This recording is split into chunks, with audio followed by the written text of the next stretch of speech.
they go to the completion, almost completion, like HCl solution. इसमें अगर आप NaOH मिलाते हो कोई base, then it forms salt plus water. So these reactions almost go to the completion, और उसके लिए हम एक single arrow use करते हैं. Irreversible reactions के लिए single arrow between reactants and products. और जैसे example, precipitation reactions is completely consumed, and a state called equilibrium state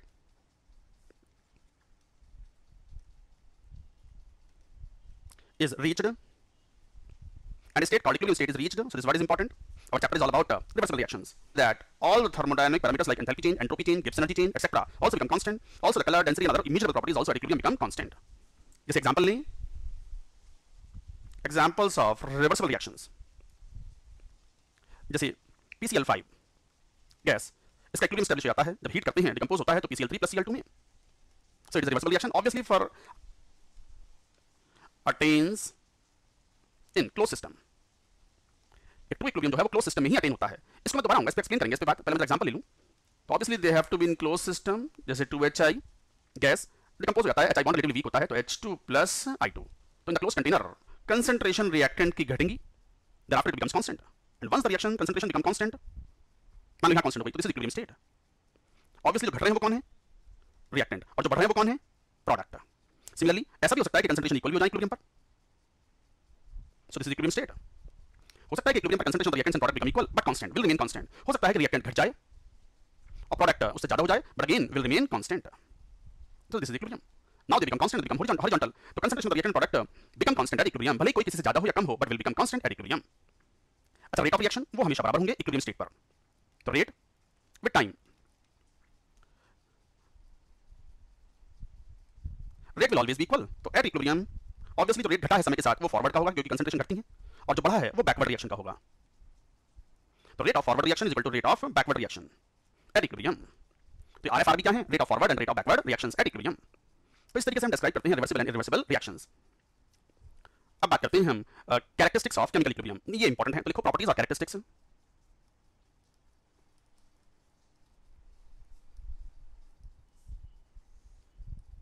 characteristics of properties of chemical equilibrium, इस पर इंपॉर्टेंट मार्क करेंगे, ये इंपॉर्टेंट भी है. पहला पॉइंट भी बहुत इंपॉर्टेंट है, वेरी इंपॉर्टेंट. क्या? Approach of equilibrium is always spontaneous. तो लिखेंगे approach of equilibrium is always spontaneous.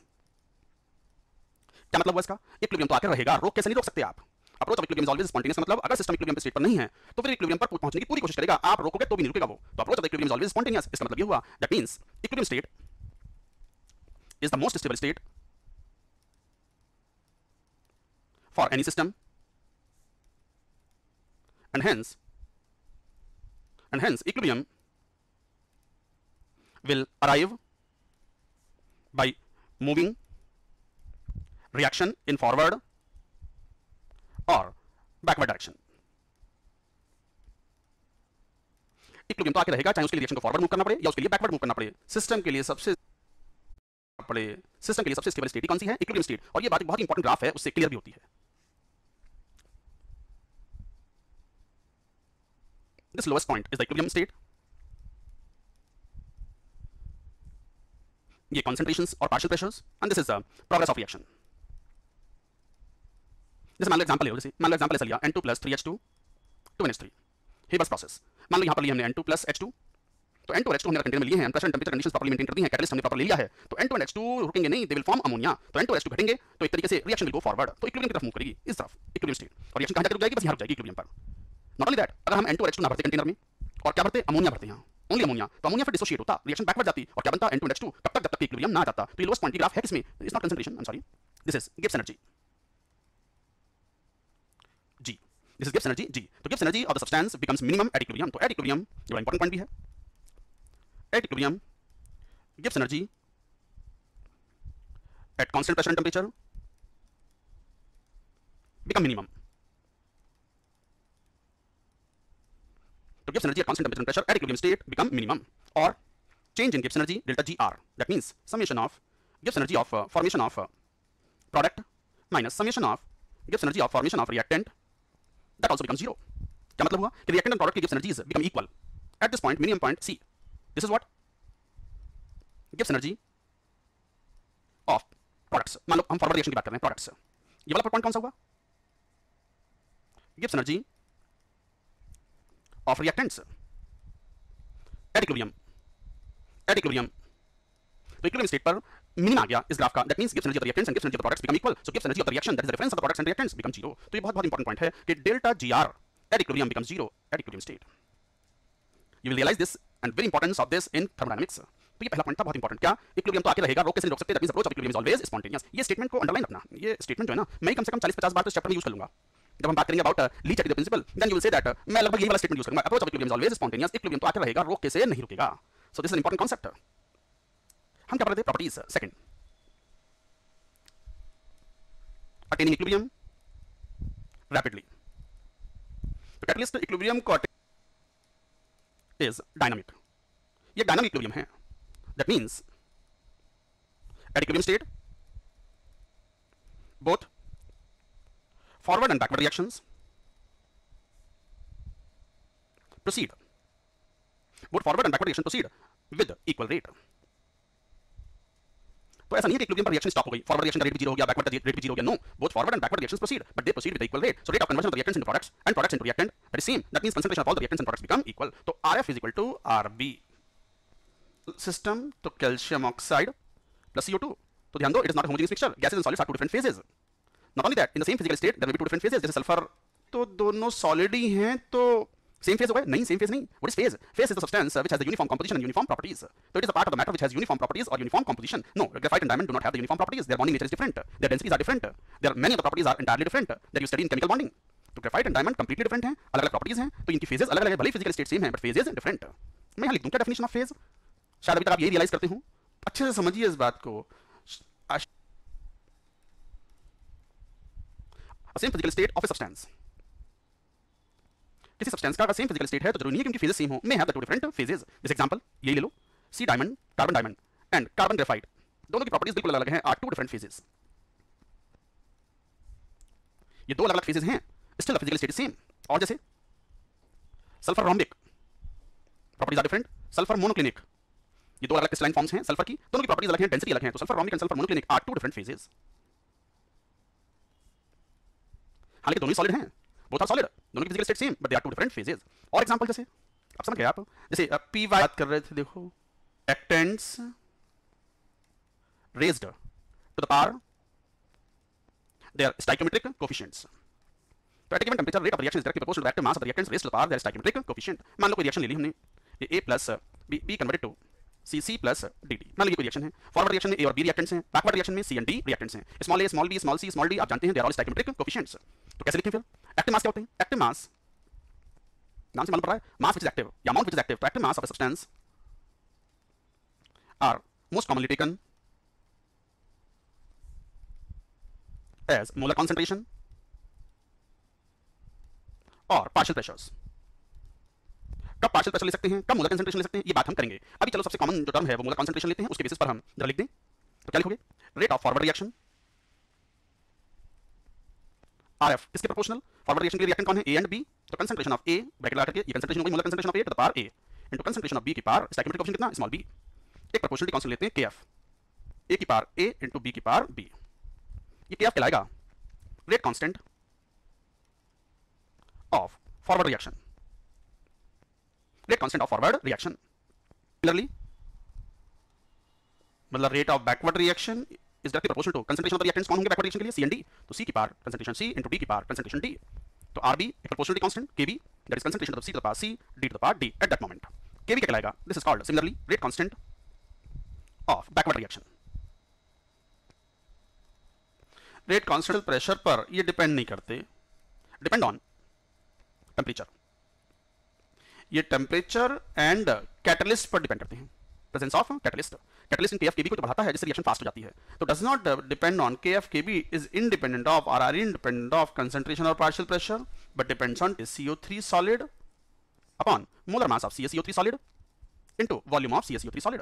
अब ये देखो मास अपॉन वॉल्यूम क्या होता है सॉलिड के लिए, क्या होगी? डेंसिटी. तो density of calcium carbonate upon molar mass of calcium carbonate. अब ये तो आप जानते हो कि density of solid is effectively constant, molar mass is also constant. So at given temperature density of the solid is constant, molar mass is ever constant. Calcium carbonate का molar mass 100 है ग्राम पर मोल, इट इज ऑलवेज 100.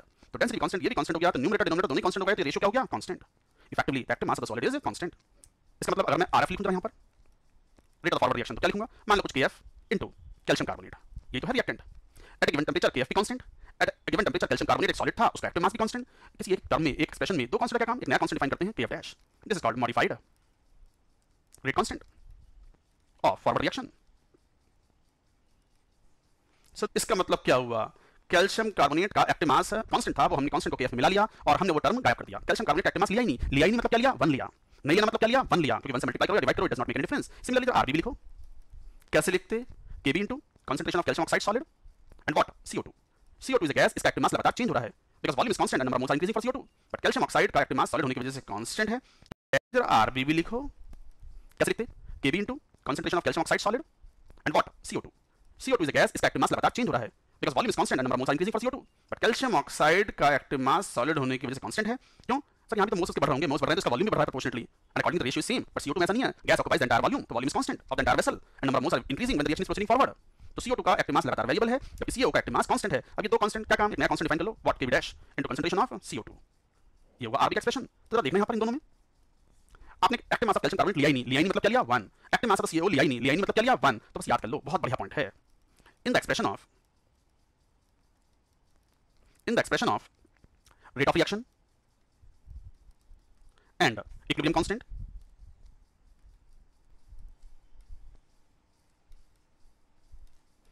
Kp हो या Kc हो, 0.5 maybe 2 maybe 5, but in the expressions it is taken 1. क्यों? It is mixed with the rate constants and modified rate constants are defined like this. So active mass of the pure solid and pure liquid in the expression of the rate of reaction and equilibrium constant should be taken equal to 1. Active mass में जो last point है वो ये है, 4th. Active mass of solvent in excess, solvent generally excess में लेते हैं, is also constant. इसमें change negligible होता है and hence taken 1. हालांकि पता है कि वाटर की कंसंट्रेशन कितनी होती है भाई, लिक्विड वाटर की कंसंट्रेशन कितनी होती है एट रूम टेंपरेचर 55.5 m, 55.5 मोल पर litre, but that is constant, तो वो केएफ में मिला दिया गया होगा and this is liquid plus H2O liquid. ध्यान दो भाई, ये water is not solvent, not a solvent, ये सॉल्वेंट नहीं है, ये वाटर सॉल्वेंट नहीं है। आपको आरबी लिखोगे, आरएफ तो लिख लोगे, आरबी लिखोगे तो इसका एक्टिव मास लेना पड़ेगा CH3CO C2H5 into H2O. Now you have to take it. क्यों? It is not a large amount taken. It is not a solvent in taken in large excess. ये तो बहुत थोड़ी सी मात्रा में, जितना भाई मान लो ये 0.1 मोल खर्च हुआ, ये 0.1 मोल अल्कोहल खर्च हुआ, तो ये भी तो 0.1 मोल बना होगा, तो वाटर कितना बना, 0.1 मोल। तो water is found only in the small amount along with the ester. So water is not a solvent here. इसका एक्टिव मास तो वेरिएबल है, तो we have to take it. Students अगर कंफ्यूज हो तो एक बात याद रख लो, अगर वाटर रिएक्टेंट में आ रहा है तो वो सॉल्वेंट है, उसका एक्टिव मास 1 ले लो, और यदि वो प्रोडक्ट में आ रहा है तो वो स्मॉल अमाउंट में बना होगा, वो सॉल्वेंट नहीं है, उसका एक्टिव मास वेरिएबल होगा and we have to consider in the expression of RF RB and also in expression of equilibrium constant. तो ये थे एक्टिव मासेस, ये इंपॉर्टेंट था, इसको अच्छे से समझेंगे बात को। इक्विलिब्रियम ऐसे ले लिया, A plus B converted to reversible reaction है CC प्लस DD। तो RF कैसे लिखेंगे, KF rate constant of the forward reaction into concentration of A की पावर A, B की power B, RB is equal to KB into concentration of C की power C into D की power D। ऐसे लिखा आपने, तो at equilibrium क्या लिखोगे, RF is equal to RB, तो फिर क्या बन गया ये, KF into concentration of A at equilibrium की power A, B at equilibrium की power B, KB into concentration of C at equilibrium की power C, concentration of D at equilibrium की पावर D। यहां से अगर हम देखें तो KF और KB का रेशियो क्या हो जाएगा, कंसंट्रेशन ऑफ C की power C at equilibrium, understood है, इक्विलिब्रियम पर ही है ये, तभी हम इक्वल कर पा रहे हैं, RF RB इक्वल जब भी कर पा रहे हैं when all the concentrations are taken at equilibrium. तो D की power D at equilibrium upon A की power A at equilibrium into B की power B at equilibrium, and this ratio KF and KB is called equilibrium constant. इसे बोलते हैं equilibrium constant, K equilibrium और equilibrium constant. तो ऐसे define करते हैं, it is a ratio of the rate constant of the forward and backward reactions. अच्छा, rate constants हमने एक बात पढ़ी थी, कंसंट्रेशन या पार्शियल प्रेशर पे डिपेंड नहीं करते, तो ऑब्वियसली इक्विलिब्रियम कांस्टेंट क्या होगा, तो equilibrium constant does not depend on first concentration और पार्शियल प्रेशर। कंसंट्रेशन और पार्शियल प्रेशर तो एक ही बात होती है, because both are the nature of active masses, तो इन पर डिपेंड नहीं करता। और किस पर डिपेंड नहीं करता, प्रेजेंस ऑफ कैटलिस्ट पे डिपेंड नहीं करता, तो डिपेंड किस पे करता है, तो के इक्विलिब्रियम डिपेंड्स ऑन, साथ में ये भी लिख दो, also does not depend on catalyst पे भी डिपेंड नहीं करता, तो डिपेंड किस पे करता है, के equilibrium for reaction depends on temperature. तो किसी गिवन रिएक्शन के लिए इक्विलिब्रियम कांस्टेंट टेंपरेचर पर डिपेंड करेगा, कंसंट्रेशन या पार्शियल प्रेशर पर या प्रेजेंस ऑफ कैटलिस्ट पर। कैटलिस्ट तो लिख दिया मैंने, या मान लो इसको कैटलिस्ट 2 बार लिखने से अच्छा है, इनर्ट गैस प्रेजेंट है या एब्सेंट है, उस पर भी डिपेंड नहीं करता, तो that you have to keep in mind, it depends only on temperature for given chemical reaction. तो ये था equilibrium constant, ratio of KF and KB। Types of equilibrium constant, phase also as well, gas phase as well. जैसे मान लो कोई reaction हो जिसमें aqueous phase भी हो, इसका यूज इलेक्ट्रोकेमिस्ट्री में लिया जाता है, use in electrochemistry 12th class का एक इंपॉर्टेंट टॉपिक है, probably the most important topic of entire physical chemistry for IIT JEE point of view. तो रिएक्शन जिसमें सब्सटेंस सॉल्यूशन फेज में भी हो और गैस फेज में भी हो तब ये प्रेफर करते हैं केपीसी। नाम से मालूम पड़ा होगा, gases in the partial pressure form और substance in solution form will be taken in molar concentration. जैसे एग्जांपल लेते हैं, मान लो जैसे कोई एग्जांपल ऐसे ले लें, for example H2 plus Cl2 gas, ये इलेक्ट्रोकेमिस्ट्री में गैस इलेक्ट्रोड की कॉमन इक्वेशंस हैं, कन्वर्ट हो रहा है 2H plus aqueous plus 2Cl minus aqueous. तो इसके लिए केपीसी लिखेंगे हम, कैसे लिखेंगे केपीसी? तो लिखेंगे कंसंट्रेशन ऑफ H प्लस 2 की सॉल्यूशन फेज वाले हैं उनका स्क्वायर इक्विलिब्रियम पर, Cl माइनस की कंसंट्रेशन का square upon partial pressure of H2 into partial pressure of Cl2। So like that we will write the expression for KC की unit लिखते तो मोल पर लीटर लेते हैं, मोस्टली कंसंट्रेशन आती है मोल पर लीटर, तो मोल पर लीटर का स्क्वायर और यहां नीचे मोल पर लीटर की पावर 4, तो एक तरीके से मोल पर लीटर की पावर -2 और मोल पर लीटर की power delta N G in general we can say अगर गैसेस फेज रिएक्शन है तो। अच्छा केपी पर आओ, -2 या अगर पास्कल में भी ले रहे हैं ऐसा यूनिट में तो पास्कल की पावर -2, डिपेंड करता है क्वेश्चन यूनिट क्या यूज की है, या फिर इसको यू भी बोल दो एटमॉस्फेयर या पास्कल की power delta N G. And what is delta N G for this reaction? Delta N G for this reaction is -2 for this reaction. तो आप यूं भी कह सकते हो for the gas unit less और डायमेंशनलेस टर्म, तो numerically K C naught and K C are same. ऐसे अगर हम केपी नॉट लिखें तो क्या लिखेंगे? तो केपी नॉट मान लो इसी रिएक्शन के लिए लिखते तो क्या लिखते? Partial pressure of PCl3 upon standard partial pressure of PCl3 कैसे रिप्रेजेंट करते हैं? P नॉट PCl3, नॉट नीचे भी लगा सकते हो, into partial pressure of Cl2 upon P naught Cl2 upon partial pressure of PCl5 upon P naught PCl5, अगेन P naught PCl5 P naught PCl3 P naught सब equally तो हैं, Cl2 they are all 1m naught 1m 1 bar. तो K P not ये भी एक dimensionless term हो गया क्योंकि प्रेशर से प्रेशर की यूनिट कैंसिल आउट हो गई, तो डायमेंशनलेस टर्म। हालांकि मोस्टली प्रेशर जो है एटमॉस्फेयर में ले आते हैं और ये बार में है 1 बार, तो 1 एटमॉस्फेयर आप जानते हो किसके बराबर है? 1.013 बार। तो अगर आपने पार्शियल प्रेशर एटमॉस्फेयर में लिए हैं तो K P not would be what? KP into 1.013 की पावर डेल्टा एनजी। ये कब? when all partial pressures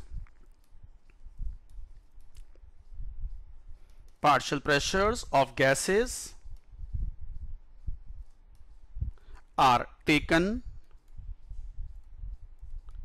in atmosphere। अच्छा बार में लेते तो फिर ये वाला फैक्टर भी नहीं आता, हालांकि 1.013 की पावर डेल्टा एनजी ऐसा कोई खास बड़ा टर्म ही होता, तो effectively we take K P naught and K P nearly same. So we take जरूरत पड़ने पर K P naught nearly equal to K P when partial pressures are taken in atmospheres, when pressures are taken in atmosphere. अच्छा bar में है तो exactly equal होंगे और atmosphere ले रहे हैं तो खास अंतर नहीं होता, we can take nearly same, तो वो कोई अंतर है नहीं। तो numerically we presume that mostly pressure हम एटमॉस्फेयर में या बार में लेते हैं और कंसंट्रेशन तो मोल पर लीटर में लेते ही हैं, तो KC not is always equal to KC numerically. KP not को हम ले लेते हैं equal to KP numerically for the numerical problems जरूरत पड़ने पर, वरना तो मोस्टली हम केपी और केसी से काम चलाते हैं क्योंकि numerically there is no difference in them. इसमें कंफ्यूज ना हो तो हम केपी केसी ही यूज करते हैं कॉन्सेप्ट्स में। अच्छा मान लो कोई तेज को कुछ ना बोला जाए तो आप जानते हो PV is equal to NRT, तो partial pressure is equal to number of moles upon volume, तो कंसंट्रेशन इनटू आरटी कह सकते हैं, मोल्स अपॉन वॉल्यूम, वॉल्यूम को इधर ले आए तो partial pressure of A can be written as concentration of A into RT. तो ध्यान दो नया इक्विलिब्रियम कांस्टेंट केसी क्या होगा? Concentration of A equilibrium upon concentration of B equilibrium which is nothing but 1 upon KC. कहने का मतलब क्या हुआ? किसी रिएक्शन को अगर रिवर्स करके लिखा जाए तो उसका इक्विलिब्रियम कांस्टेंट रेसिप्रोकल में आ जाता है। सो this is one property of temperature का प्रभाव क्या होगा? तो इफेक्ट ऑफ टेंपरेचर, ये इंपॉर्टेंट भी है, कांस्टेंट के प्रोडक्ट के बराबर। तो ये थे 3 कॉमन कैरेक्टरिस्टिक्स, कई बार क्वेश्चन सॉल्व करने में काम आएंगे। And main characteristic comes now, हम बहुत पहले से एक बात कहते आ रहे हैं, फोर्थ फैक्टर कि equilibrium constant of given reaction is always constant and it depends only on temperature. तो टेंपरेचर का प्रभाव क्या होगा? तो इफेक्ट ऑफ टेंपरेचर, ये इंपॉर्टेंट भी है ऑन के इक्विलिब्रियम। इक्विलिब्रियम कांस्टेंट पर टेंपरेचर का क्या प्रभाव पड़ेगा? तो टेंपरेचर के प्रभाव को स्टडी करने के लिए हम थोड़ा सा एक 12th क्लास में टॉपिक होता है केमिकल काइनेटिक्स, वहां पे एक इक्वेशन यूज करते हैं जिसे बोलते हैं हम Arrhenius equation. Arrhenius equation relates rate constants with temperature. तो यूजिंग द आर्हेनियस इक्वेशन, क्या है Arrhenius equation? Rate constant of reaction, मान लो उसका सिंबल K है, दैट इज A e की power minus EA upon RT। ये कहलाती है आर्हेनियस इक्वेशन वेयर K तो रेट कांस्टेंट है, A कहलाता है फ्रीक्वेंसी फैक्टर और आर्हेनियस कांस्टेंट ये कहलाता है activation energy of reaction. Activation energy of reaction. अच्छा ये दोनों ही जो टर्म हैं they are independent of temperature. These are constants, तो ये constants हैं और वो टेंपरेचर तक पे डिपेंड नहीं करते। तो rate constant is equal to A is a constant, E की power minus EA, E is also constant for a reaction, that is called activation energy of the reaction, and T is the temperature in Kelvin। और आप जानते हो it is a universal gas constant, इसको अगर मैं आर्गेनियस equation को एक profile diagram या प्रोग्रेस ऑफ रिएक्शन के डायग्राम के रूप में शो करूं तो ये कुछ ऐसा आता है, potential energy versus progress of reaction. हालांकि ये ग्राफ ज्यादा अच्छे से हम समझ पाते हैं 12th क्लास में जब हम केमिकल काइनेटिक्स पढ़ रहे हैं। तो जो स्टूडेंट्स 11th क्लास के हैं और पहली बार केमिकल इक्विलिब्रियम पढ़ रहे हैं तो वो इसे ऐसे मान के चलें कि जैसे आर्गेनियस इक्वेशन कहीं से हमने ली है और बस हमें मेन पॉइंट्स याद करने हैं, समझना नहीं है आर्गेनियस इक्वेशन के बारे में। और जो 12th क्लास के स्टूडेंट्स हैं वो समझते होंगे जिन्होंने केमिकल काइनेटिक्स पढ़ा है और अभी इक्विलिब्रियम को रिवाइज कर रहे हैं कि what is the meaning of activation energy and all that. तो 11th के स्टूडेंट दिमाग इस पर नहीं लगाएं और जैसे बता रहे हैं वैसे याद कर लें अभी के लिए। आप जब 12th में डिटेल में पढ़ेंगे जब हम ये वीडियो लेक्चर आपको अपलोड करेंगे तो you can understand it very well. तो potential energy versus progress of the reaction, मान लो कोई एक एक्सोथर्मिक रिएक्शन लें तो उसकी प्रोग्रेस कुछ ऐसे रिप्रेजेंट कर सकते हैं like this. These are products, these are average energy of the reactants and energy difference between reactants and products is called enthalpy of reaction, delta HR. R stands for reaction enthalpy of reaction. This is called transition state or activated complex. ये एक barrier होता है, energy barrier, जिसे पार करके ही reactant molecules product में convert हो सकते हैं। और ये बैरियर की जो एनर्जी होती है relative to the average energy of the reactant, that is called activation energy, EA, activation energy. अगर मान लो रिवर्सिबल रिएक्शन है तो ये कहलाएगी activation energy of the forward direction and this is called activation energy of backward reaction. EA activation energy, B stands for backward energy, backward reaction and F stands for forward reaction। तो यहाँ से साफ दिखाई पड़ता है कि delta HR enthalpy of the reaction is equal to E हैं। और ये बैरियर की जो एनर्जी होती है relative to the average energy of the reactant, that is called activation energy, EA activation energy. अगर मान लो ये रिवर्सिबल रिएक्शन है तो ये कहलाएगी activation energy of the forward direction and this is called activation energy of backward reaction. EA activation energy, B stands for backward energy, backward reaction and F stands for forward reaction। तो यहां से साफ दिखाई पड़ता है कि delta HR enthalpy of the reaction is equal to EAF minus EAB। ये भी एक इंपॉर्टेंट फॉर्मूला है फॉर सॉल्विंग क्वेश्चंस। कई क्वेश्चंस इसी पॉइंट पर बेस्ड होते हैं कि enthalpy of reaction is equal to activation energy of the forward reaction and activation energy of backward reaction. So what is EAF?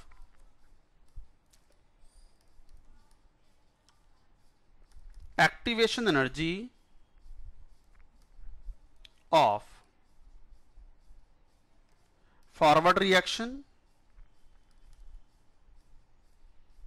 this is activation energy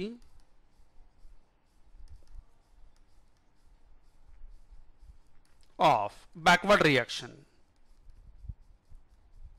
activation energy of the forward reaction, activation energy of the backward reactions। तो ये एक progress diagram है। अब हम बात कर रहे थे इक्विलिब्रियम कांस्टेंट की, तो हमें पता है कि K equilibrium constant is equal to what? KF upon KB। What is KF? Rate constant of forward reaction upon rate constant of backward reaction. तो आर्गेनियस इक्वेशन अप्लाई कर दो, क्या बन गया ये? AF e की power minus EAF upon RT at given temperature upon backward reaction के लिए भी आर्गेनियस इक्वेशन अप्लाई कर दो, AB e की power minus EAB upon RT। थोड़ा सा सिंप्लीफाई कर लो इसको, तो के इक्विलिब्रियम कांस्टेंट की वैल्यू क्या हो गई? AF अपॉन AB और ये e की पावर माइनस, इसको ऊपर एडजस्ट करोगे तो क्या बन जाएगा? EAF minus EAB upon RT। थोड़ा सा इसको और सिंप्लीफाई करें तो you can say that K equilibrium constant is what? AF upon AB e की power minus delta HR upon RT। Log ले लो आप, नेचुरल बेस पर ln K equilibrium is equal to ln AF upon AB minus delta HR upon RT। चलो इसे बोल दो equation number 1। इस इक्वेशन को की मदद से we can find out the effect of the temperature on equilibrium constant. तो क्या इक्वेशन आ गई थी? ln K equilibrium is equal to ln AF upon AB minus delta HR upon RT। इसे बोल दिया था हमने इक्वेशन नंबर 1। जरा दो ग्राफ प्लॉट करें, देखें टेम्परेचर ऑन इक्विलिब्रियम कांस्टेंट। तो ln के इक्विलिब्रियम इस इक्वेशन 1 से हम स्टडी कर सकते हैं graph with the temperature 1 upon T के साथ। यहां भी ln K equilibrium and 1 upon temperature के साथ। जरा ध्यान दो, ये दो ग्राफ अलग अलग हैं। क्यों अलग अलग क्यों बनाए? फॉर एक्सोथर्मिक रिएक्शन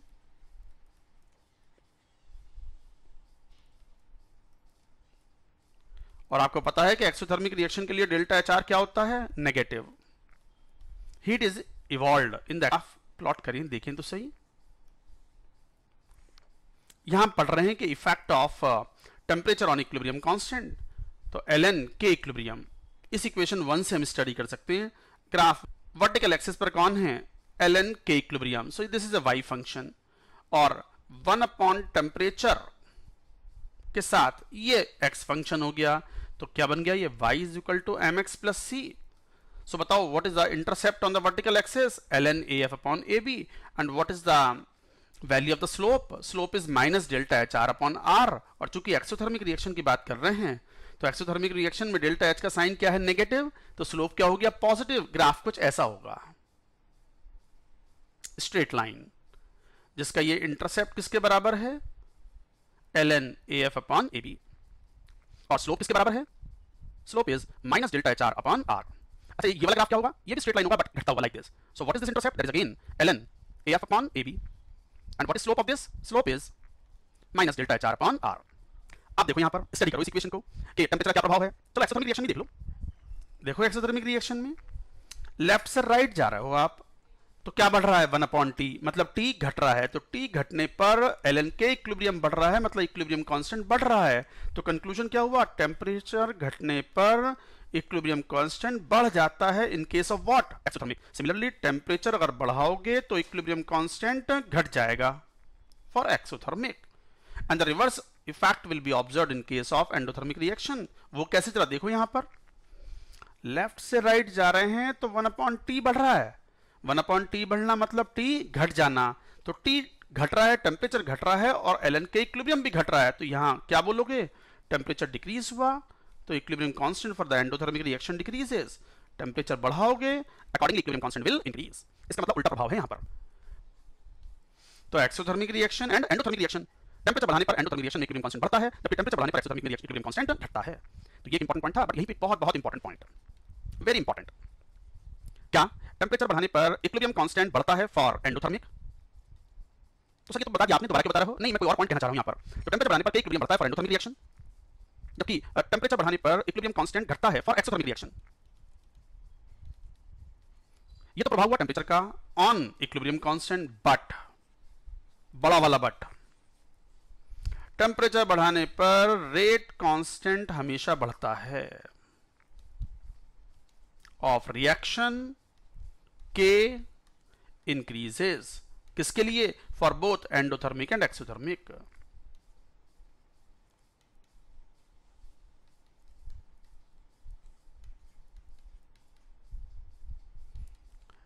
इसकी डिटेलिंग हम 12th क्लास में पढ़ेंगे इन केमिकल काइनेटिक्स, बट याद रखना है अभी के लिए, इवन 11th क्लास के स्टूडेंट से कभी कभी पूछ लिया जाता है, तो याद रखना है कि टेम्परेचर बढ़ाने पर इक्विलिब्रियम कांस्टेंट बढ़ भी सकता है, घट भी सकता है, it all depends on endothermic reaction और एक्सोथर्मिक रिएक्शन, बट टेम्परेचर बढ़ाने पर rate constant of every reaction will increase, B it endothermic और एक्सोथर्मिक। तो रेट कांस्टेंट हमेशा बढ़ेगा, ये ध्यान रखना है।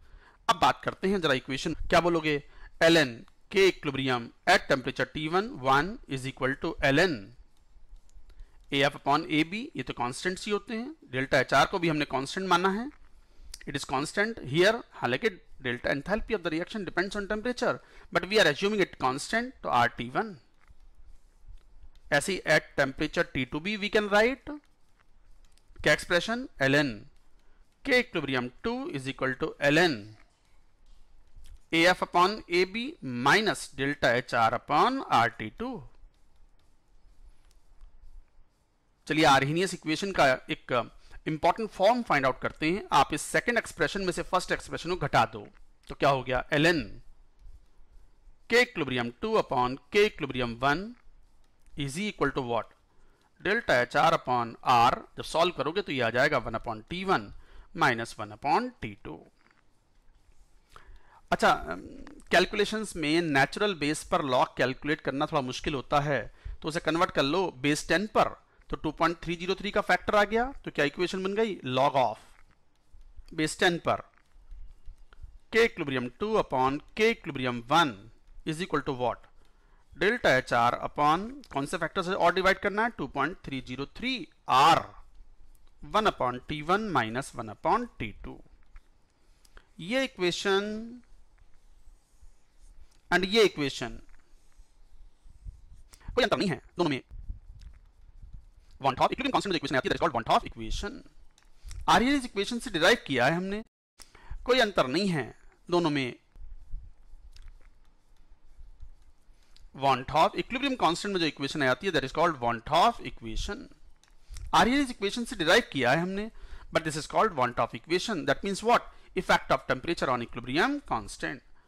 तो टेम्परेचर T1 T2 के बेसिस पर इक्विलिब्रियम कांस्टेंट के इक्विलिब्रियम 1 के इक्विलिब्रियम 2 हैं, एंथैल्पी ऑफ द रिएक्शन दिया हुआ होगा, तो we can calculate any of the parameter which is desired in this equation. तो ये था इफेक्ट